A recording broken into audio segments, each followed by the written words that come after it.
The right philosophy. Now, let me give you a couple of philosophies to consider. Here's the first one. It's called the philosophy of the poor. And here it is. Poor people usually spend their money and invest what's left. That's the philosophy of the poor. Now, here's the philosophy of the rich. Rich people invest their money and spend what's left. And here's the startling answer.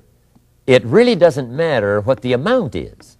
What's most important is not the amount. What's really important is the philosophy.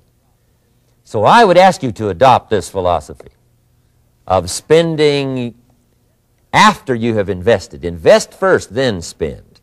And I've got a little formula that I'm going to share with you. Now, what should a child do with $1?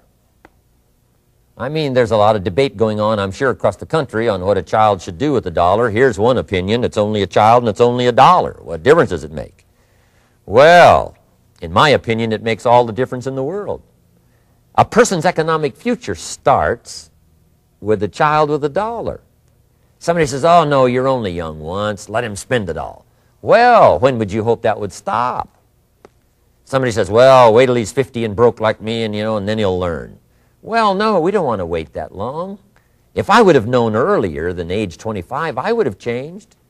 In high school, if they would have had classes called Wealth 1, Wealth 2, I'd have taken both classes. I would not have waited until age 25. So, the earlier the better. So, what should a child do with $1? Here's the simple premise to begin with. Don't spend it all. And if a child wants to spend the whole dollar, you got to say, hey, don't spend it all. Don't spend it all. They'll say, why not? It's my dollar. I earned it. You say, I know you earned it, but don't spend it all. They'll still say, why not? Say, let me show you why not.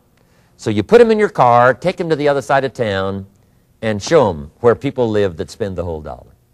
You just drive them around. Kids learn best by visual. Just drive around and say, would you like to live here? Kid says, no. Would you like to live like these people live? Kid says, no, no. Then you can't spend the whole dollar. So, kids will get the message. So, take them to the other side of town and show them around, unless you already live there, and then just show them around. Anyway, don't spend the whole dollar. Now, let me give you my best view of what to do with $1. And I promise you, if you started at age 15, now if you're over 15, right, you've still got plenty of time. You still got 20 years. If you're 30, you still got 20 years. I mean, you still got plenty of time to start what I'm about to share with you. What to do with $1. Here's my first bit of advice. Never spend more than 70 cents. Never spend more than 70 cents. Now, you got to pick some number, and the number you pick is going to be determined by your philosophy. It's going to be determined by what you've been taught or your experience teaching yourself. When I first met my teacher, Mr. Schoaf, I was at about 110% of each dollar. I'm down at budget finance, hawking my furniture and my car one more time. And then I learned a whole better formula for financial independence. Number one, don't spend more than 70 cents. Now, kids say to me, well, okay, what do I do with the other 30 cents? And here's what I teach them. 10 cents for charity.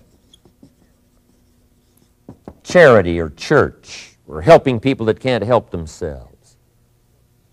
10 cents to support worthy projects.